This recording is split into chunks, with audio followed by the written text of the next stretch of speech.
A single shout stopped a billionaire's spoon midair and exposed a deadly secret lurking in his own home. In the world of billionaires, power and wealth can buy almost anything, but they can't always buy safety. At a secluded mansion overlooking the city, Callahan Vance, one of the country's most influential businessmen, sat down for what appeared to be an ordinary lunch. Within seconds, that illusion shattered. A 10-year-old girl, the daughter of a housekeeper, cried out a warning that stopped his spoon in midair.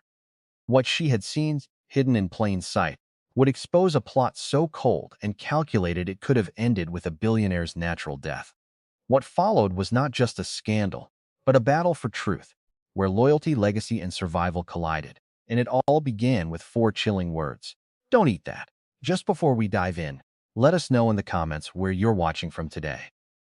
We love seeing how far these stories reach. And make sure you're subscribed so you don't miss tomorrow's special video. Now, let's jump back in. Enjoy the story. A little girl's voice was about to shatter a world built on secrets.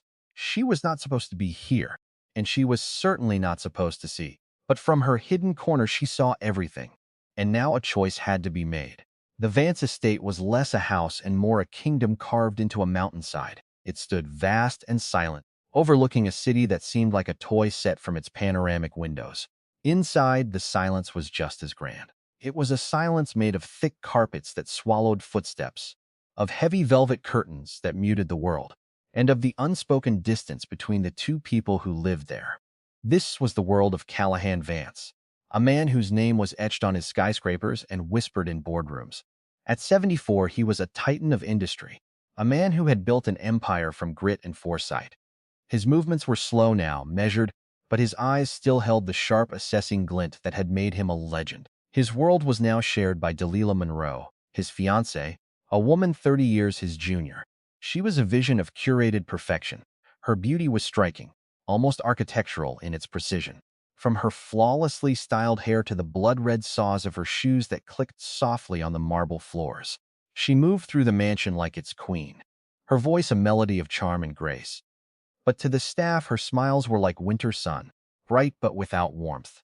They served her with practiced efficiency, their faces carefully neutral. Among them was Abigail Hayes, a woman whose quiet dignity was her only armor. She had been a housekeeper at the estate for 2 years, a job she clung to with quiet desperation. It was the only thing keeping her and her daughter afloat. Abigail was a ghost in the grand hallways, her presence marked only by the gleam of polished wood and the scent of fresh linens. She worked with her head down, her thoughts on her daughter, Clementine. Clementine, or Clemmy as her mother called her, was 10 years old. She had hair the color of pale corn silk and eyes the deep, serious blue of a summer dusk. Today she was an unwelcome, albeit necessary, addition to the estate's quiet rhythm. The school had closed unexpectedly due to a burst pipe, and the neighbor who usually watched her had a family emergency. Abigail, with no other options, had pleaded with the head butler, and with a heavy sigh he had agreed. The condition was simple and absolute. The child was to be invisible. Clemmy sat now on a small, stiff-backed chair in a corner of the enormous formal dining room. Her mother had placed her there with a coloring book and a whispered command to be as still and quiet as a mouse. The room itself was intimidating. A chandelier dripping with crystals hung like a frozen waterfall over a table, long enough to host a royal banquet.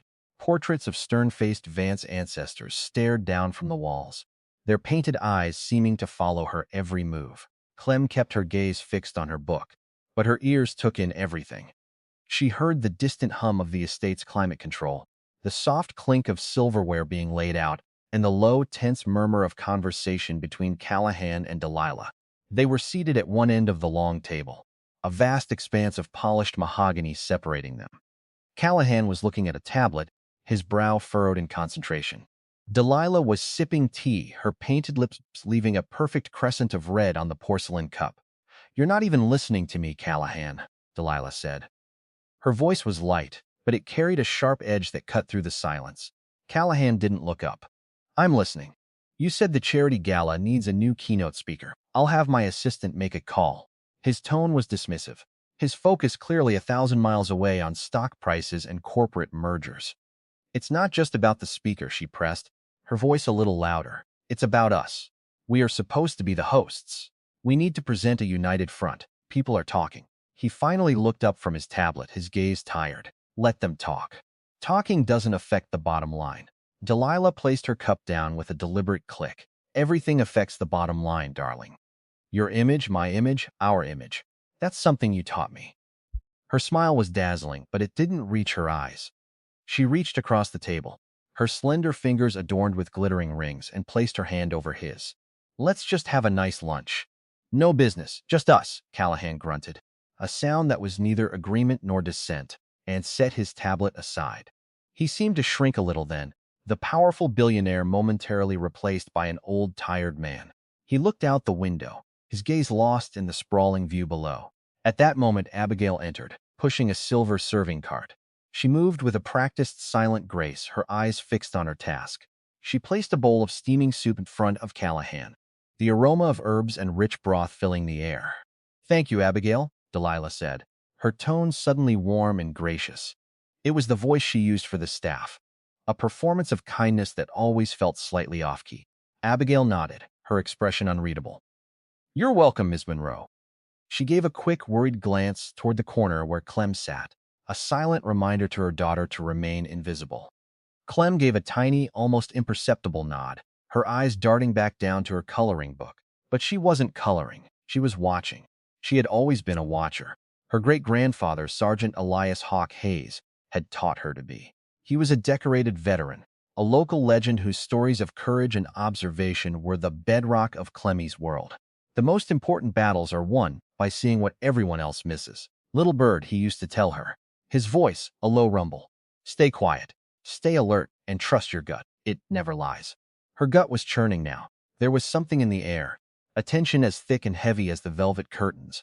It was in the way Delilah's smile never quite seemed real, and in the deep, weary sadness in Mr. Vance's eyes. Callahan picked up his spoon, but then his phone buzzed on the table beside him.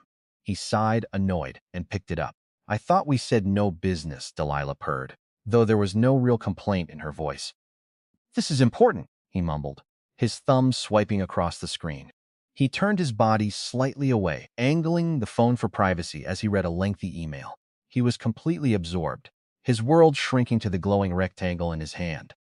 Delilah watched him for a long moment, her expression unreadable. Her eyes were like polished stones.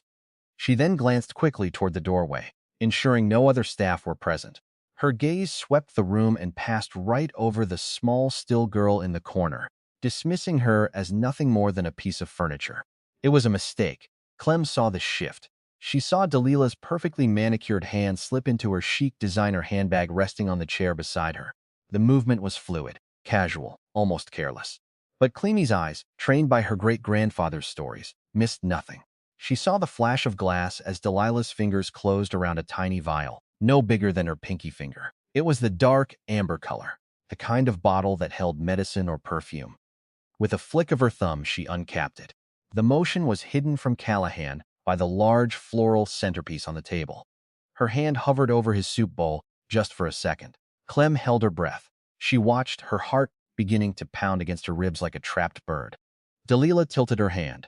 A few clear, oily drops fell from the vial into the steaming soup. They disappeared instantly, leaving no trace, no ripple, no scent.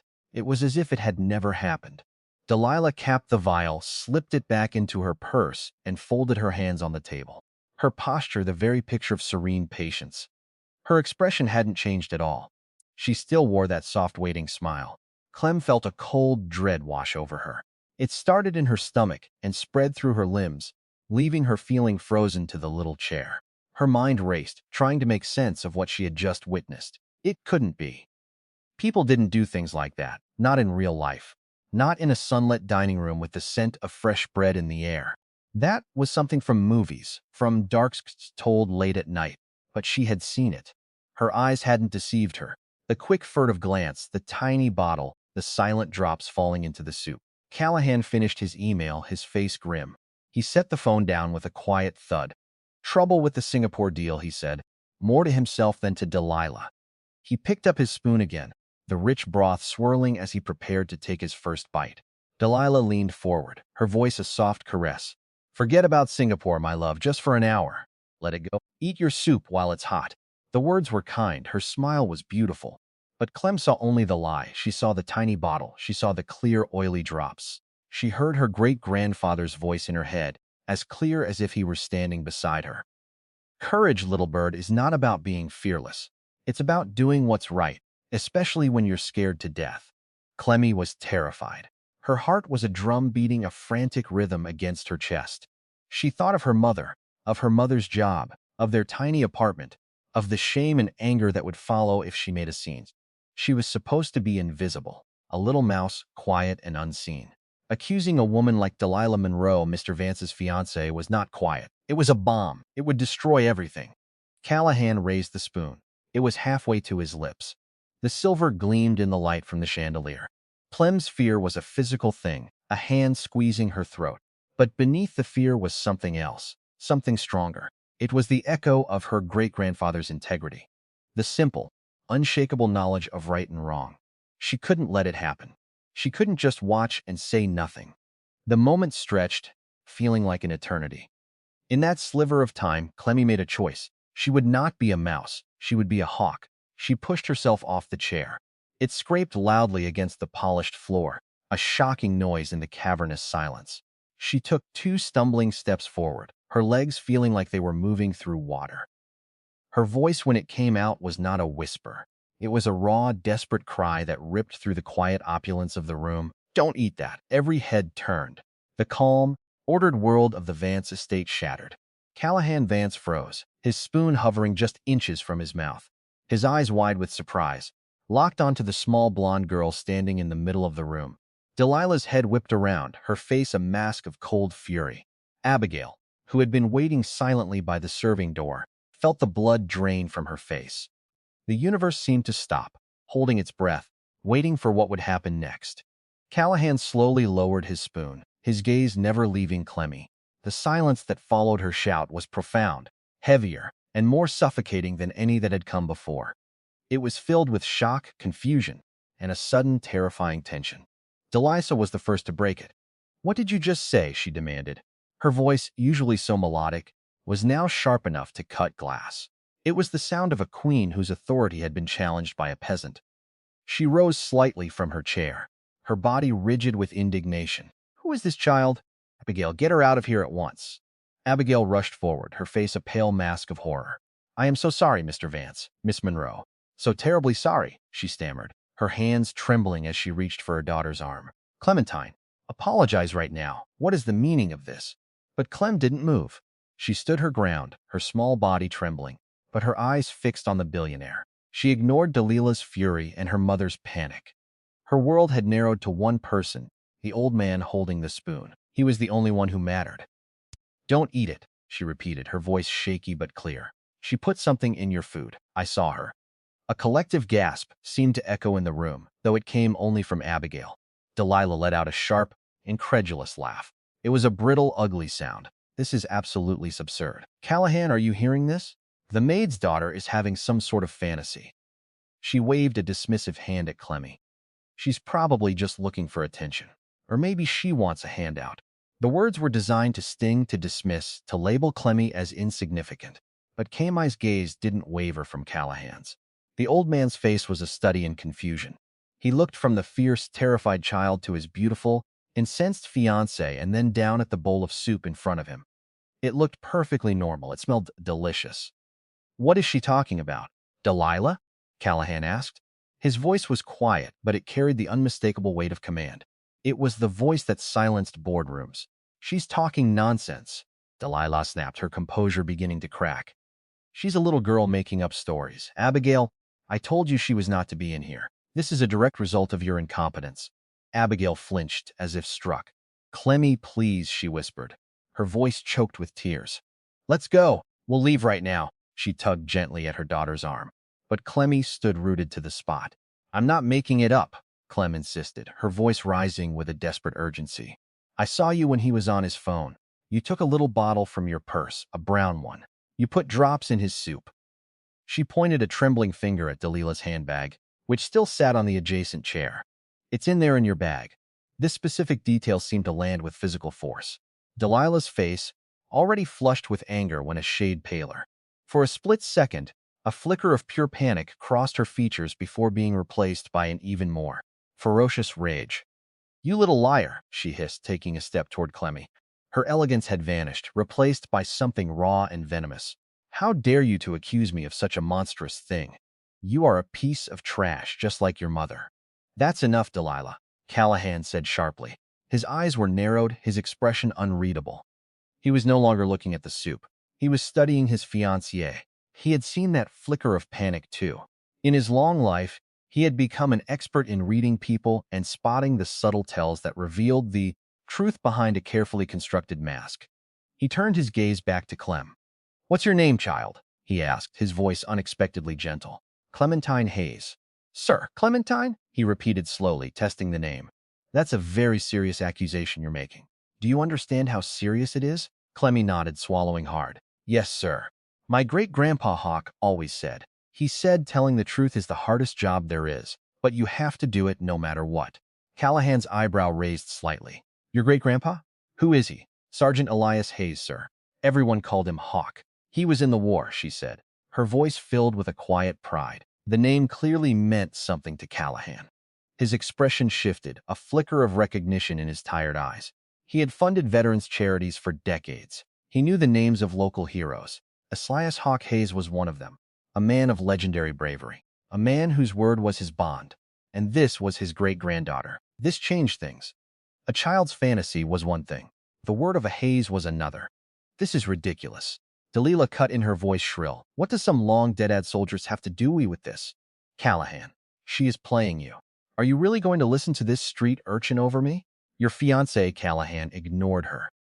He leaned forward, his elbows resting on the grand dining table. He looked at Clemmy, his gaze intense, searching. He was no fool. He had been surrounded by liars and sickens his entire life. He knew the look of greed, of deceit, of ambition. He saw it now, blazing in Delilah's eyes. But in the child's face, he saw something else entirely. He saw terror. Yes. But underneath it, he saw a stubborn, unyielding conviction. The kind of conviction that couldn't be faked. He made a decision. He picked up the bowl of soup.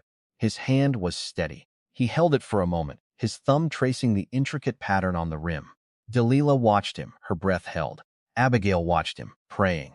Clemmy watched him, her small heart pounding with a mixture of fear and hope. He did not lift the spoon to his lips. Instead, he turned to the head butler who had appeared in the doorway, drawn by the commotion.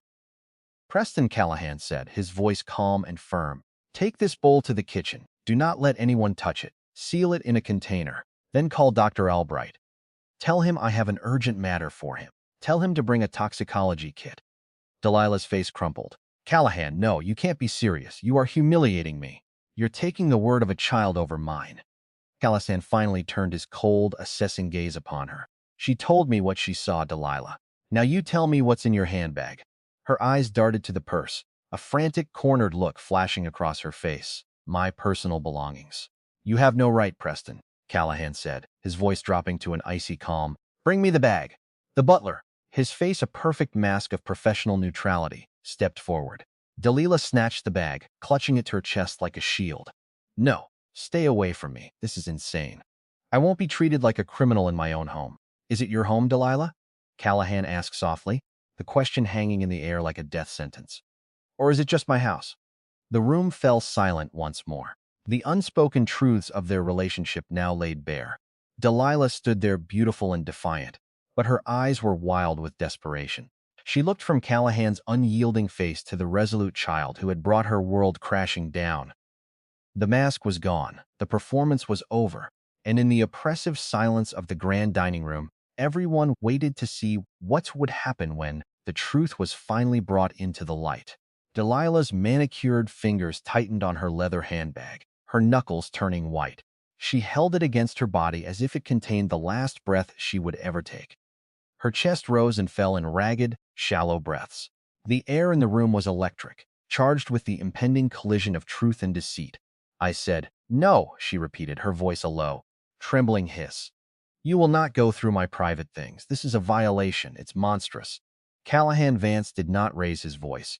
He didn't have to. His power was not in volume, but in the absolute certainty of his command. He simply looked at Preston, the butler, who stood as still as a statue by the door. "Preston, secure the bag." Do not harm Ms. Monroe, but do not let her leave this room with it. He then shifted his gaze to a younger, solidly built man in a plain suit who had materialized in another doorway, alerted by the raised voices. This was Arthur, the head of Callahan's personal security detail. Arthur, please ensure the doors are locked. No one enters or leaves this room until I say so. Is that clear? Crystal clear, Mr. Vance, Arthur said, his voice a calm, professional baritone. He gave a curtain nod and stepped back, his presence a silent, immovable wall. The reality of her situation began to dawn on Delilah. The servants would not help her. Her charm was useless against their loyalty to the man who signed their paychecks. She was trapped. Her eyes, wide and frantic, darted around the room, searching for an escape route, an ally, anything. She found only the stern faces of the Vance ancestors in their gilded frames, the impassive butler, the stoic security guard, and the unwavering gaze of the old man she had planned to kill. And then there was the child. Clemmy stood near her mother, her small hand now clutching Abigail's apron. She was no longer pointing or shouting. She was just watching, her blue eyes filled with a solemn, heartbreaking gravity. She was the cause of all this, the tiny wrench that had jammed the gears of Delilah's perfectly calibrated machine. Callahan, please. Delilah tried a new tactic, her voice softening, cracking with a manufactured vulnerability. She took a step toward him, holding the handbag like a desperate offering. Listen to me. Think about what you're doing.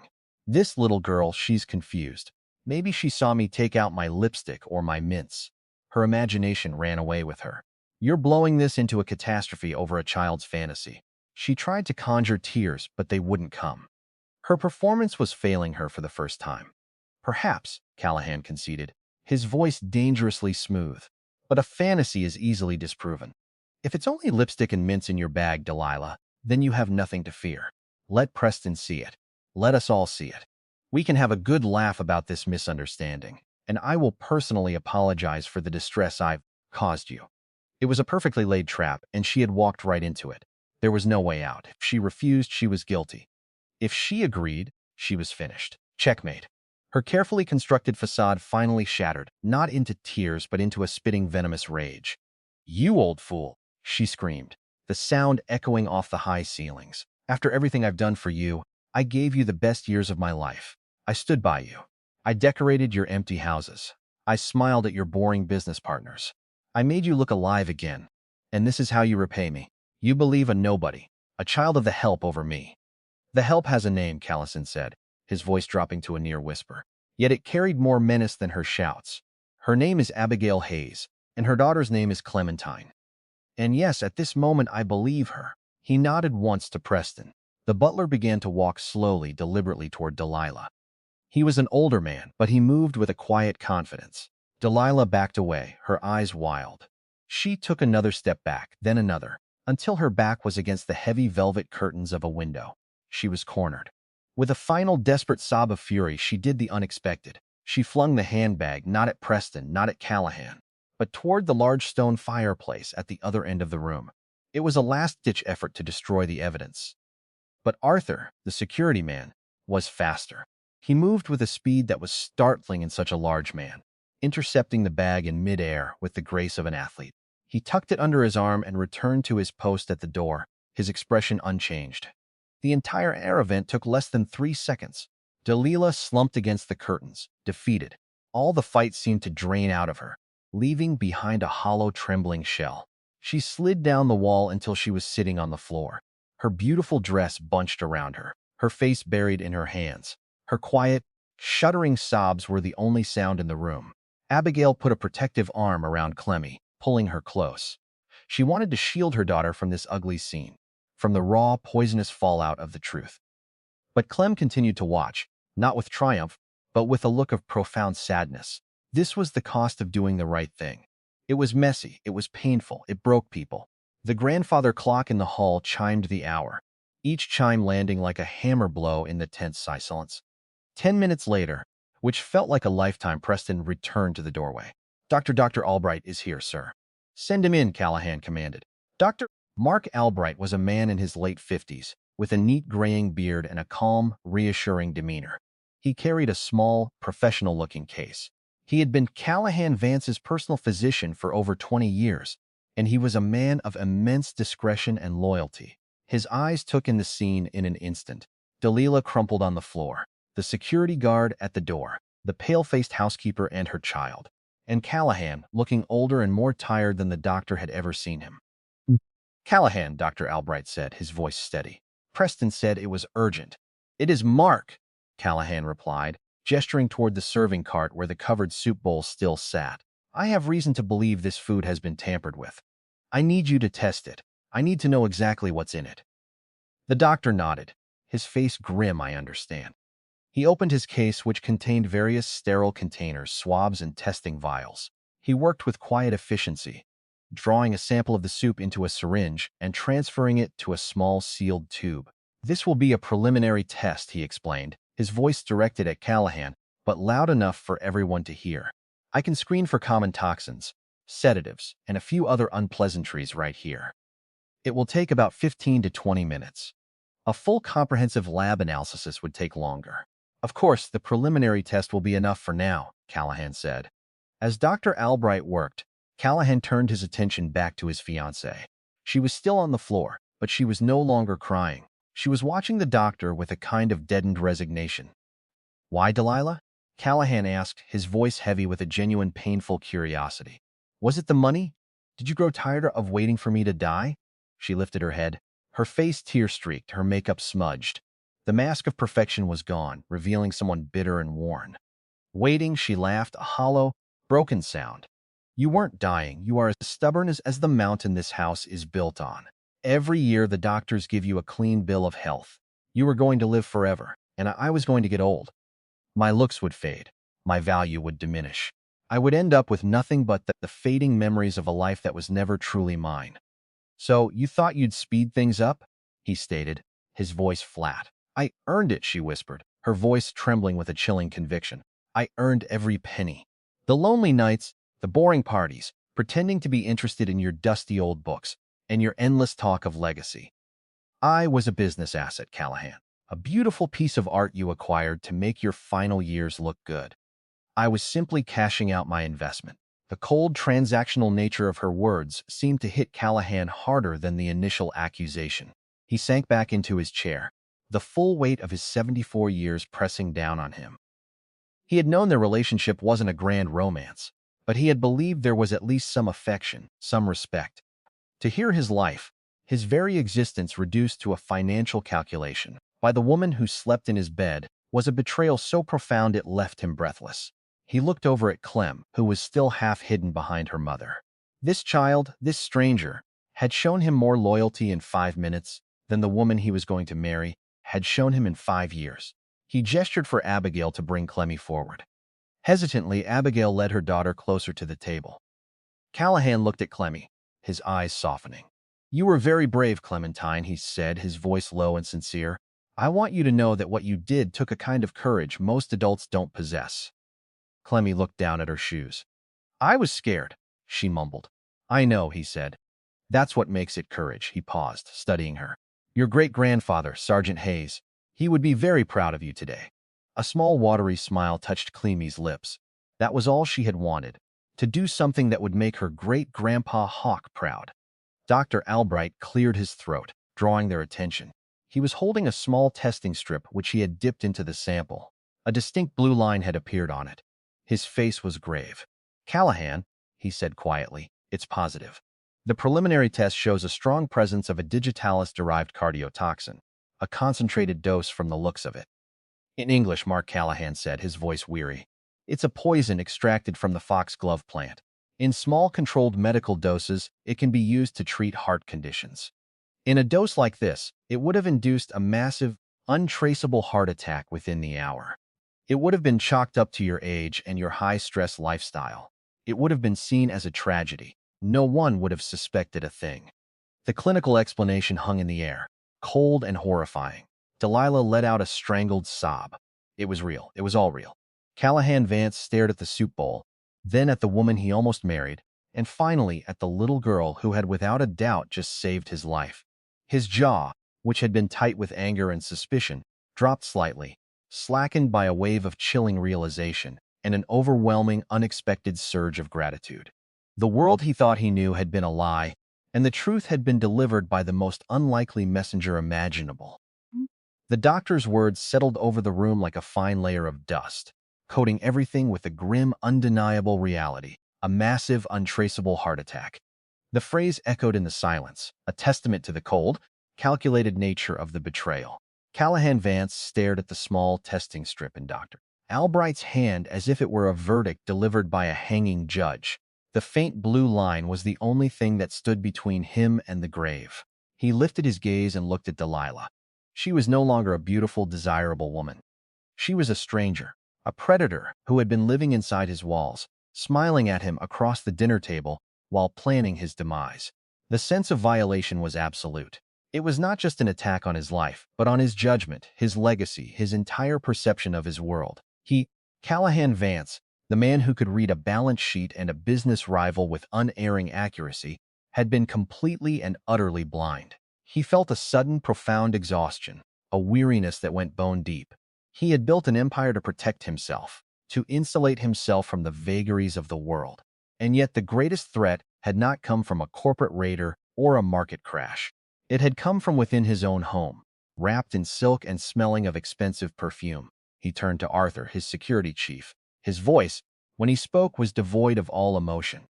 It was the flat, dispassionate tone he used when closing a factory or liquidating a failed asset.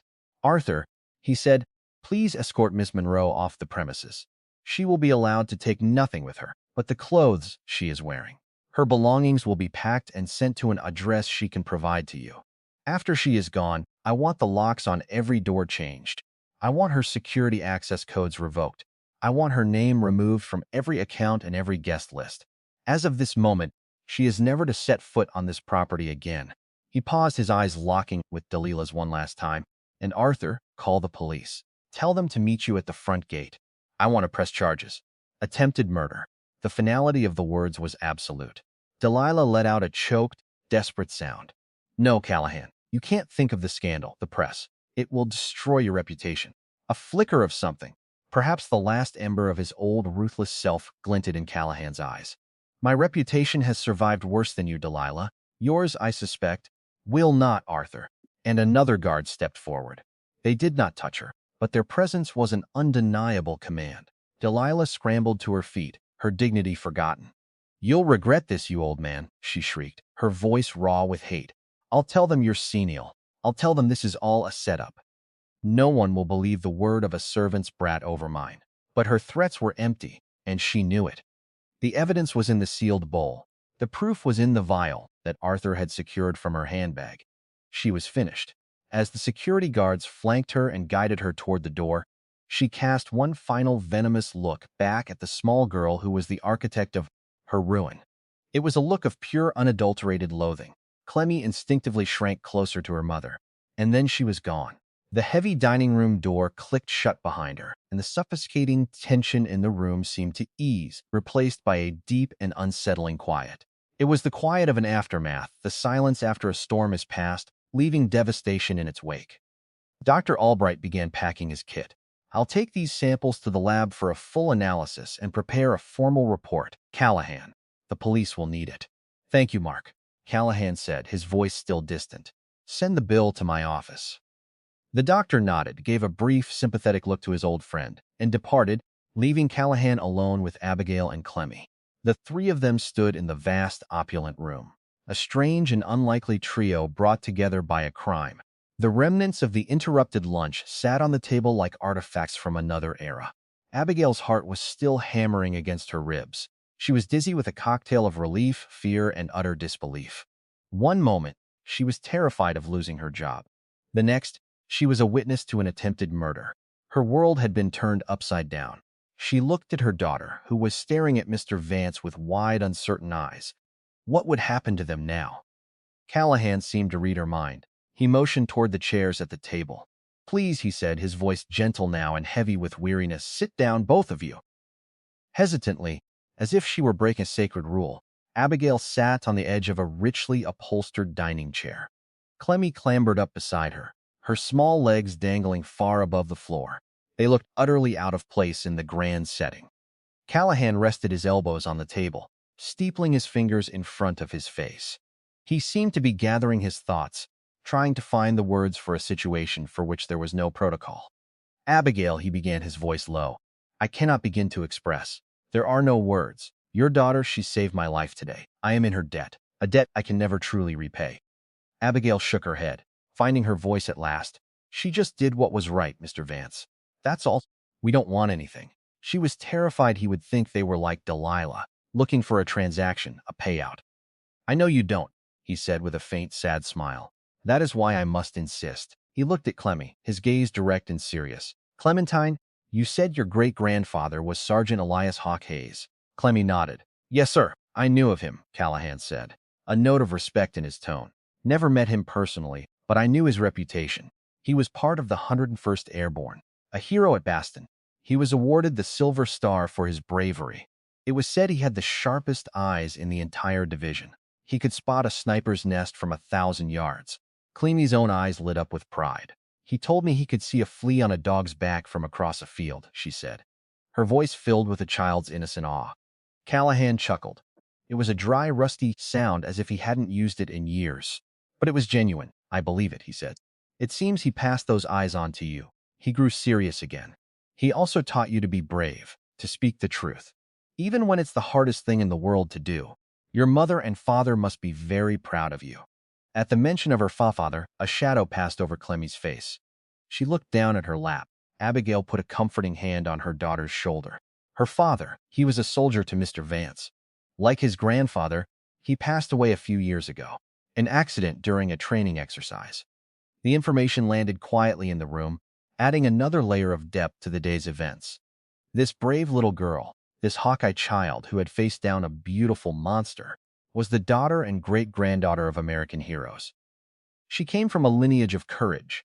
It wasn't an accident. It was in her blood. Callahan felt a pain in his chest, a complex emotion he couldn't immediately name. It was a mixture of sorrow for her loss and a deep, burgeoning sense of responsibility. He had spent his life building a legacy of steel and glass, of profit margins and stock portfolios. His own son from a long-ago marriage was a stranger to him, a man more interested in his trust fund than in the empire he was set to inherit. Callahan had no one to pass his values on to, largely because he had spent so little time cultivating them in the first place. His legacy was cold, hard cash. But this child, this Clementine Hayes, she was the living, breathing legacy of men who had valued duty, honor, and truth above all else, and she had just handed him back his life. I see, he said softly. He looked at Abigail, and for the first time he truly saw her, not as a uniformed member of his staff, a ghost who kept his house in order, but as a woman, a widowed mother working a difficult job, raising a remarkable child on her own, a woman of quiet strength and immense dignity. Abigail, he said, his tone formal yet sincere, you and Clementine will no longer be living in your small apartment. Effective immediately, you are my guests here at the estate. There is a guest wing with its own kitchen and living quarters. It will be yours for as long as you need it. You will want for nothing. Abigail's eyes widened in shock. Mr. Vance, no, we couldn't possibly. That's too much. It's not enough, he countered, holding up a hand to stop her protests. It's the bare minimum. You need to be in a safe place. After what happened today, Delilah is vindictive. I don't want either of you to be at risk. My security team will ensure your safety here, he then added. Furthermore, you are no longer a housekeeper unless you wish to be. I am creating a new position, estate manager. It will be your job to oversee the household staff and the day-to-day running of this place. The salary will be more than commensurate with your new responsibilities. Abigail was speechless. She opened her mouth, but no words came out. Tears welled in her eyes, tears of shock and overwhelming gratitude. Callahan then turned his attention back to Clemmy, who had been listening to this exchange with a child's simple, straightforward curiosity. And as for you, young lady, he said, a warmth entering his voice that had been absent for years. The Vance Foundation has a scholarship program for exceptional students. It covers everything. Private, school, tutoring, university, anything you want to study, anywhere you want to go. I am personally awarding you a full scholarship starting today. Your education is secured, Clementine. All you have to do is keep being the smart, observant, and brave person you already are. He leaned back in his chair, a sense of rightness settling over him, a feeling of purpose he hadn't experienced in a very long time. He had spent the last decade surrounded by people who wanted something from him. his money, his name, his power. Delilah had been the apotheosis of that, the ultimate parasite. But this mother and child wanted nothing, and so he would give them everything. It was not a transaction. It was a restoration of balance. It was justice. It was the beginning of a new chapter in the long, lonely story of Callahan Vance. The king of a cold, empty castle had just been saved by a little girl with her great-grandfather's eyes. And in doing so, she had opened a door in his heart he thought had been locked forever. The weight of Callahan's words settled upon Abigail, not as a burden, but as a lifeline she hadn't dared to wish for. The guest wing, estate manager, a full scholarship. The offers were so immense, so far beyond the realm of anything she had ever imagined for herself or her daughter that they felt unreal. She looked around the cavernous dining room, at the stern portraits on the wall, and the crystal chandelier that glittered like a galaxy of ice and felt a dizzying sense of vertigo. This was not her world. She and Clemmy were small, ordinary people. They didn't belong here. Mr. Vance, I am a housekeeper, she said, her voice barely a whisper, as if trying to remind both him and herself of her place. I don't know how to be an estate manager and to live here. It would not be right. We cannot accept such charity. Her refusal was born not of pride, but of a deep ingrained humility. She had been taught to earn her way, to keep her head down, to never be a burden. This level of generosity felt like a debt she could never hope to repay, and the thought of it was terrifying. Callahan looked at her, and his expression was one of profound understanding.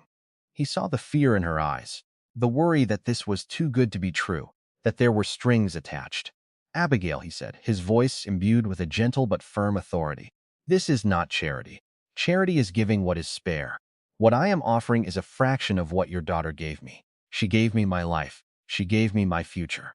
Let me give her one in return. As for the job, he added with a hint of a smile, I have watched you work for 2 years. You are efficient. You are observant, and you command the respect of the other staff without raising your voice.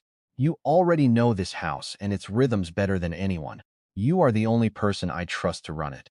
He was not just offering her a job. He was telling her he saw her worth. For years, Abigail had felt invisible, a silent pair of hands moving through the background of other people's lives.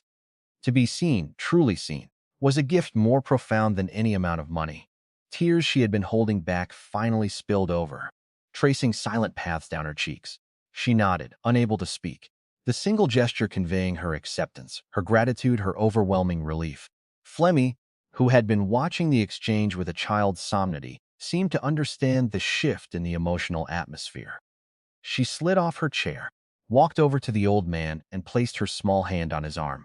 Callahan looked down, surprised by the touch. Her hand was warm. It was a simple, trusting gesture that seemed to anchor him, pulling him back from the cold abyss of betrayal he had been staring into. Thank you for not eating the soup, she said, her voice small but clear.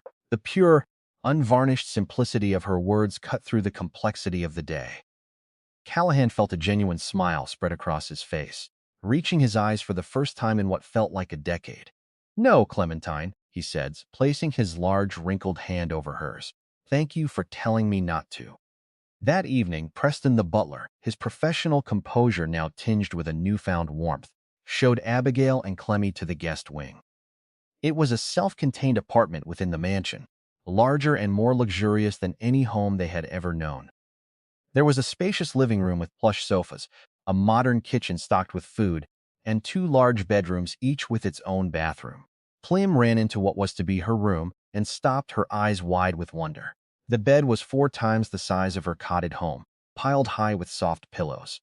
A large window looked out over the estate's sprawling gardens, which were now lit by soft, glowing lamps. There was a desk for homework, and a bookshelf already filled with classic children's books. For the first time, she would have a room all to herself. She turned to her mother, a grin of pure, unadulterated joy spreading across her face. Seeing that smile, Abigail felt the last of her anxieties begin to melt away. This was real. This was happening. That night, Abigail lay awake in her own comfortable bed, listening to the profound silence of the house. It was a different silence from the one in their tiny apartment, which was always punctuated by the sounds of sirens, noisy neighbors, and the rumble of late-night traffic. This was a deep, peaceful quiet, the sound of safety. She thought of Delilah, a woman who had all of this and had tried to trade a man's life for more. She didn't understand it. All Abigail had ever wanted was a safe place for her daughter to lay her head at night. And now, through the most terrifying day of her life, she had it. She closed her eyes and whispered a prayer of thanks to her late husband and to his grandfather, whose lessons on courage had echoed down through the generations to save them all. 6 weeks passed. Autumn painted the leaves on the estate's many trees in brilliant strokes of red and gold. A new, calmer rhythm established itself within the walls of the Vance kingdom. The scandal of Delilah Monroe's arrest had been a brief, intense storm in the media. As she had threatened, her lawyers tried to paint Callahan as a paranoid, vengeful old man. But the evidence was irrefutable. The vial from her purse, the toxicology report, her own chilling confession in the dining room. It all combined to create a portrait of a cold-hearted killer. Her name faded from the society pages, replaced by the grim headlines of the legal section. Justice was proceeding slow and certain. Within the estate, Abigail blossomed in her new role. She managed the household with the same quiet grace and efficiency she had always possessed. But now she was armed with authority and Callahan's complete trust. The staff, who had long disliked Delilah's imperious ways, responded to Abigail's fair and respectful leadership with loyalty. The house itself seemed to breathe easier, shedding the cold, tense atmosphere it had held for years. Flemmy, meanwhile, was enrolled in the city's most prestigious preparatory school. She was nervous at first, a small public school girl in a world of privilege, but her sharp mind and quiet determination quickly earned her the respect of her teachers. Callahan insisted on seeing her report cards, which he would read with a gruff, satisfied nod. He had made a good investment. The true transformation, however, was in Callahan Vance himself. The event had been a crucible, burning away the cynicism and detachment he had cultivated for decades. He began to work less, spending more time at home. He rediscovered parts of his own house he hadn't entered in years. The vast library, the greenhouse, the sunlit music room. But he was not alone in his rediscovery. He had a small blonde shadow. He and Clemmy developed an unlikely unspoken routine. After school, she would often find him in the library, a room she adored. It was a 2-story cathedral of books with rolling ladders and the comforting smell of old paper and leather. Callahan would be reading a dense business journal, and Clemmy would curl up in a large armchair with a book from her shelf, her feet tucked underneath her. They would sit in companionable silence for hours, the only sounds the turning of pages and the ticking of the mantel clock. One afternoon, Callahan put down his journal and looked at her. "Your great-grandfather," he said, his voice startling her out of her literary world. "Tell me a story he told you." Clemmy's face lit up. "He told me lots," she said. "He told me about a time in the war when they were surrounded in a forest. It was cold, so cold the trees cracked from it. They had no food and they were scared. But every morning, Grandpa Hawk would climb the tallest tree he could find, even while the enemy was watching, just to see the sun rise. He said as long as he could see the sun, he knew they had another day to fight. He said, 'You have to find your own sun to look at, even when you're surrounded.'" Callahan was quiet for a long moment, pondering the simple wisdom of the story. He had been surrounded his whole life by competitors, by sycophants, by people who wanted a piece of him. He had never once thought to look for the sun. "He was a wise man," Callahan said softly. "Bravery isn't just about fighting, Clementine. It's about finding a reason to keep fighting. It's about finding something to believe in." A few days later, Callahan called Abigail and Clemmy into his formal study. It was a room of dark wood and heavy leather, a place where billion-dollar deals were made. He stood before a large object covered by a velvet cloth. "I've been making some inquiries," he said, a rare, almost boyish excitement in his eyes about Sergeant Hayes. "With the help of a military historian, I managed to track some things down." He pulled the cloth away. On a custom-made pedestal was a beautiful glass display case. Inside, immaculately preserved, was a soldier's uniform, the 101st Airborne Screaming Eagle patch still vibrant on the shoulder. Beside it lay a folded American flag, a tarnished but proud Silver Star medal, and a stack of faded leather-bound journals. Clem gasped, her hands flying to her mouth. Abigail's eyes filled with tears. "These are his journals," Callahan explained, his voice thick with emotion. "He kept a record of his entire time in the service. They are your family's history. They belong to you." He then pointed to a framed certificate next to the case, and that is the charter for the new Sergeant Elias Hawk Hayes Veteran Support Center. The Vance Foundation has fully funded a new facility downtown to provide aid, counseling, and housing for homeless veterans. His name, his legacy of looking out for his fellow soldiers will live on. Abigail was overwhelmed, unable to speak. Clem walked slowly toward the case, her small fingers gently tracing the outline of the metal on the glass. She could feel the weight of her great-grandfather's life, of his courage right there in the room. She looked up at Callahan, her blue eyes shining. He would have liked that, she said. He was always worried about the ones who didn't make it home. Okay, Callahan nodded, his own eyes misty. I know. That evening, the three of them ate dinner together in the grand dining room. But it was no longer a cold, imposing space. The long table had been replaced by a smaller, round one, and the room was filled with the sounds of conversation and quiet laughter. Callahan watched Clemmy as she chattered about a SITS project at her new school. He saw the easy, genuine smile on Abigail's face. This house, for the first time, felt like a home. He realized that Delilah in her greed had been both right and wrong. He was a stubborn old man, and he probably would live for a very long time. But she was wrong about his legacy. It would not be the cold, hard empire of his business dealings. His legacy was sitting right across from him. It was in the future he had secured for this remarkable little girl, and in the honor he had bestowed upon her heroic ancestor. It was in the simple, profound act of saving a life, and in doing so rediscovering his own. The lesson was clear, etched into his heart by the voice of a 10-year-old girl. True wealth was not the fortune you accumulated, but the courage you inspired. It wasn't about the name you built on skyscrapers, but the one you honored for its integrity. In the end, Callahan Vance's greatest acquisition was not a company or a building, but a family found in the most unexpected of circumstances. A family forged not by blood, but by a single shouted warning over a bowl of poisoned soup.